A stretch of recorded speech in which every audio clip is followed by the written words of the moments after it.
Chào các bạn. Thì thịt kho tàu là một cái món ăn rất là phổ biến ở miền Nam Việt Nam, đặc biệt là vào dịp Tết. Thì món này nó cũng có tên gọi khác, đó là thịt kho trứng. Thì ngày xưa ông bà mình cứ khoảng đến gần sát Tết, sát đêm giao thừa thì thường sẽ kho một cái nồi thịt kho tàu thật là to và để ăn qua một cái Tết. Thì cái nguyên nhân để làm được cái món này là do ngày xưa thứ nhất là mình không có cái tủ lạnh để mình lưu trữ đồ ăn lâu dài. Thì cái món thịt kho tàu này mình có thể để được vài ngày, mình hâm đi hâm lại vậy. Rồi mình trong cái dịp Tết mình chủ yếu mình đi du xuân thì cũng không bận bịu, không ai nấu ăn. Thì hôm nay mình sẽ chia sẻ với các bạn một cái cách làm món thịt kho tàu là tương đối đơn giản. Thì nguyên liệu để làm cái món thịt kho tàu đầu tiên mình sẽ sử dụng cái thịt ba chỉ nè. Thịt ba chỉ này mình mua ở siêu thị, thì ở đây mình có khoảng gần 1 kg thịt ba chỉ đó. Rồi mình có trứng ở đây mình tùy thích mình ăn nhiều trứng thì mình cho nhiều trứng. Rồi ở đây mình sử dụng một hộp trứng này 10 quả này mình sẽ kho hết luôn. Rồi đặc biệt mình sẽ có sử dụng để kho thịt đó, mình sẽ sử dụng một cái trái dừa ta, chứ không phải sử dụng cái trái dừa xiêm hay là dừa dứa. Kho không ngon bằng cái trái dừa ta. Trái dừa ta mà loại dừa cứng cại thì ở ngoài vựa dừa hỏi người ta cái dừa kho thịt thì người ta sẽ bán cho mình. Rồi mình sẽ có hai cái quả ớt, này là ớt kho thịt, để mình làm cái màu cho nó đẹp. Mình sẽ có tỏi này là 2 tép, mình băm nhuyễn lên. Mình có bột ngọt này, nếu mà các anh chị ăn được bột ngọt thì sử dụng bột ngọt, không thì mình sẽ sử dụng cái hạt nêm. Thì cũng có rất là nhiều người không ăn được bột ngọt. Rồi đường, ở đây mình sử dụng cái đường thốt nốt, chủ yếu là để mình làm ra cái màu nó đẹp. Cái món này thành bại hay bại là do cái đường thôi, để cái màu lên cái màu đẹp thì cái món của mình nó gọi là thành công. Rồi nước mắm. Rồi ăn kèm, ở đây mình chỉ tập trung, cái clip này mình chỉ tập trung vào việc kho thịt thôi. Còn ăn kèm ở đây mình sẽ ăn kèm với dưa cải chua. Dưa cải chua này mình mua ở siêu thị luôn. Thì dưa cải chua này nếu mà tự làm được thì mình có thể tự làm. Rồi cải chua thì chúng ta nên mua ở siêu thị, tại vì mua ở chợ thì bây giờ mình thấy bán người ta không biết người ta bỏ cái gì vào ngâm đâu. Để an toàn cho sức khỏe thì tốt nhất mua cho cái thương hiệu có mua các cái sản phẩm có thương hiệu một xíu. Đầu tiên mình sẽ đi làm cái màu ướp thịt. Cái màu này mình không sử dụng cái nước màu đen nha, nước màu đen hoặc hắc xì dầu hoặc kẹo đắng gì đó làm ra cái màu cái thịt kho nó không có đẹp đâu. Mình ở đây mình sử dụng cái đường thốt nốt. Đường thốt nốt là mình sẽ sử dụng một phần nhỏ, khoảng cái này độ tầm 30 gram. Này nhiều quá.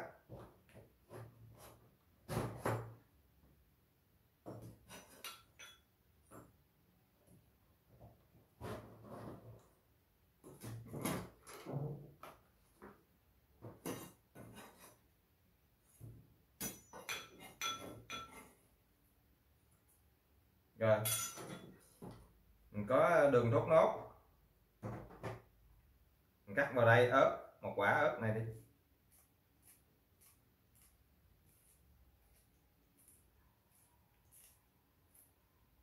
Thì cái món thịt của mình nó có ra cái màu đẹp hay không là ở chỗ cái đường này đây.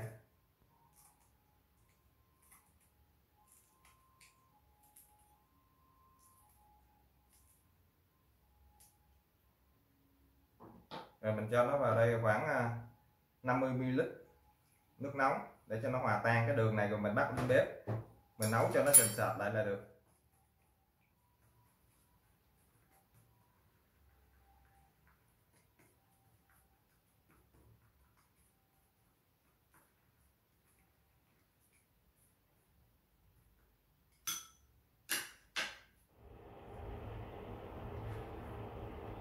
Rồi bây giờ mình bắt cái chảo lên bếp để nhỏ lửa. Rồi mình sẽ cho cái nước đường thốt nốt với đỏ này vào. Cái loại ớt này là loại ớt dành để kho thịt, nó không có cay nha các bạn.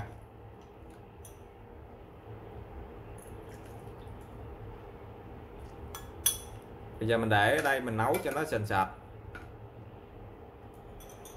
lại là được. Trong thời gian đợi làm cái nước màu ướp thịt đó, bây giờ mình sẽ đi mình cắt cái thịt. Thì để mà làm món thịt kho tàu á, thịt mình cắt nó khoảng 4 cm vuông nha. Đây, mình cắt nó một cục như thế này, cắt nhỏ quá ăn cũng không ngon.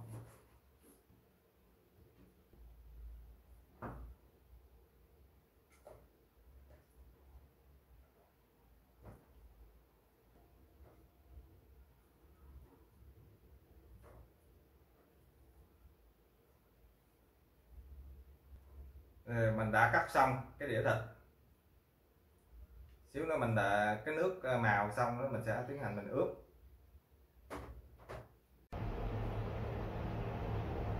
Các bạn nhớ canh là cái phần nước màu này sao cho nó trở thành cái màu kiểu như màu cánh gián là được, chứ không phải nó thành màu đen là ra cái mà mình kho thịt nó không có đẹp đâu nha.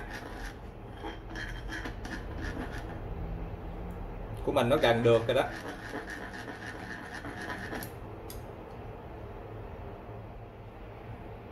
Rồi bây giờ cái màu của mình nó cũng bắt đầu đạt được cái yêu cầu rồi đó. Mình sẽ tắt bếp rồi mình cho cái này nó ra cái chén để mình để cho nó nguội. Mình để, nếu mình để tiếp tục mình để trong cái chảo nóng như thế này, khả năng cao nó sẽ bị đen lại luôn. Tại vì cái chảo nó còn nóng. Mình sẽ cho nó ra cái chén nha.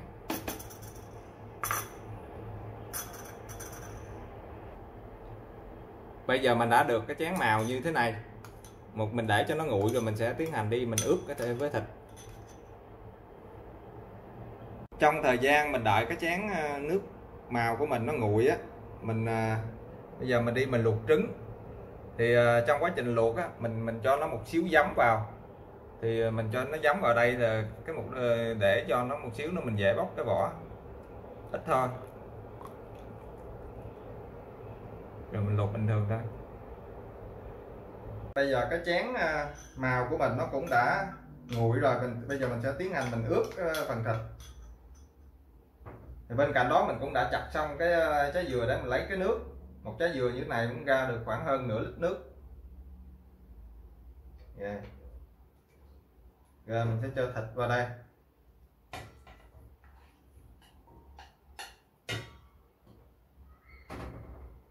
Tỏi, hồi nãy mình có hơn 2 tép tỏi á. Mình dùng một nửa, còn một nửa còn lại một xíu để mình phi cho nó thơm.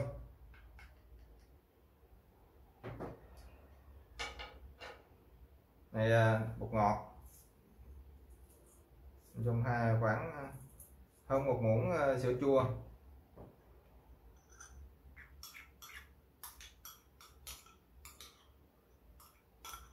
Rồi mình đổ cho cái màu vào.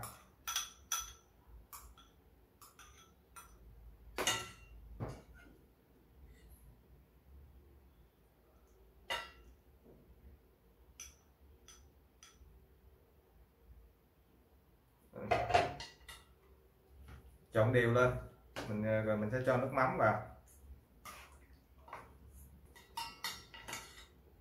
Rồi mình cho nó vào đây khoảng 50 ml nước mắm. Cái loại này nó không mặn lắm. Cái này không phải nước mắm cao đạm. Mình cứ cho nó vào đây 50 ml. Rồi xíu nữa mình lúc mình nấu mình nêm rồi mình có thể nêm thêm. Mà theo kinh nghiệm của mình thì bao nhiêu thịt đây khoảng 50 ml là vừa rồi.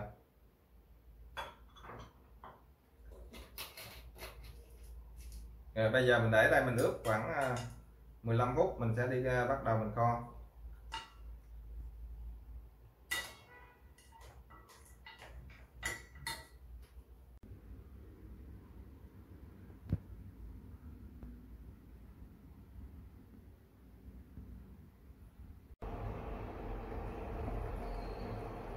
Cái nồi trứng luộc của mình cũng khoảng 10 phút rồi. Bây giờ mình sẽ tắt lửa, mình bắt đầu mình đi kho thịt, chứ mình lột trứng.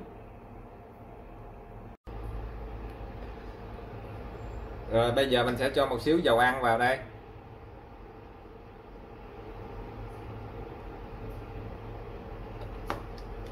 đợi dầu nó nóng nóng mình sẽ cho tỏi vào phi, rồi mình sẽ cho cái phần tỏi vào đây mình phi.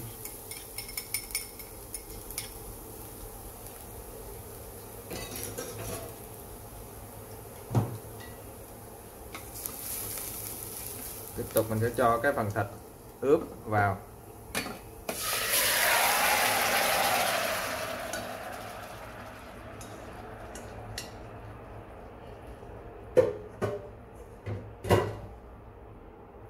Đảo đều nó lên.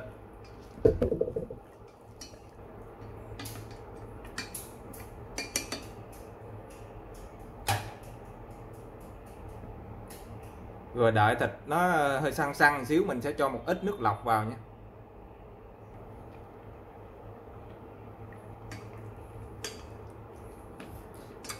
Rồi bây giờ thịt nó cũng đã hơi săn săn lại rồi. Thì ở đây mình có nước dừa. Cái này là hơn nửa lít nước dừa. Nhưng mà mình không sử dụng hết cái lượng nước dừa. Nếu mình sử dụng hết toàn bộ nước dừa thì cái món thịt của mình ra thường nó rất là ngọt. Mình sẽ sử dụng khoảng 100ml nước lọc vào.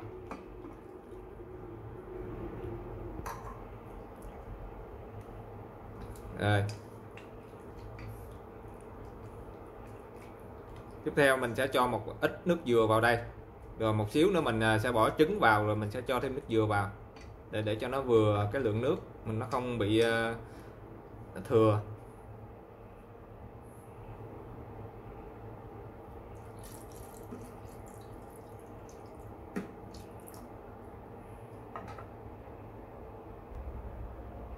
Rồi bây giờ mình sẽ đậy nắp lại mình kho. Rồi xíu nữa mình sẽ bỏ thêm trứng vào.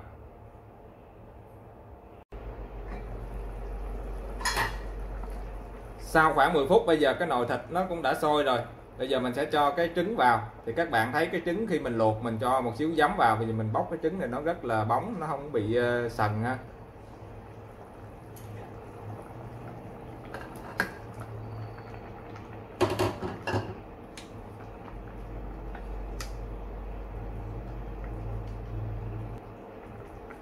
Rồi tiếp theo mình sẽ cho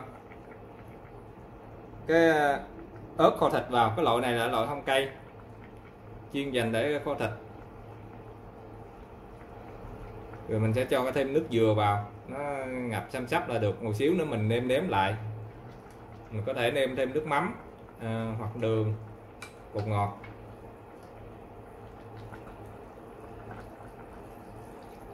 Rồi mình để đây mình nấu khoảng độ tầm 40 phút là được. Nấu lửa vừa thôi.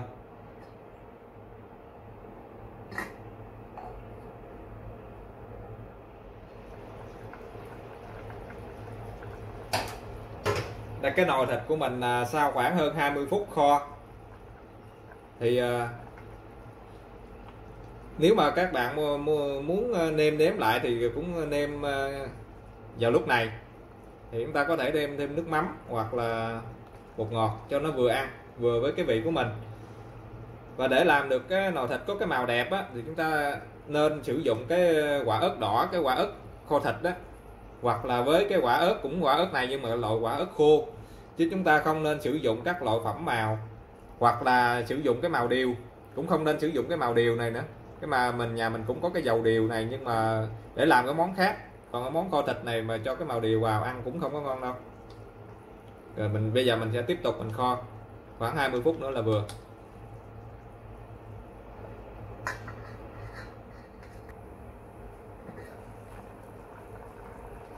Rồi sau khoảng 40 phút kho á, bây giờ mình dùng cái đũa mình xôm thử, mình thấy cái thịt này nó cũng mềm rồi. Bây giờ mình sẽ tắt bếp. Mình không để cái thịt này nó quá mềm rồi mình tắt bếp nha. Tại vì bây giờ trong quá trình mình tắt bếp thì cái nước này nó còn nóng, nó tiếp tục nó chín. Nếu mà mình để cái thịt nó gục quá mình mới tắt bếp thì cái thịt nó quá mềm ăn cũng không ngon đâu. Bây giờ mình sẽ tắt bếp là vừa.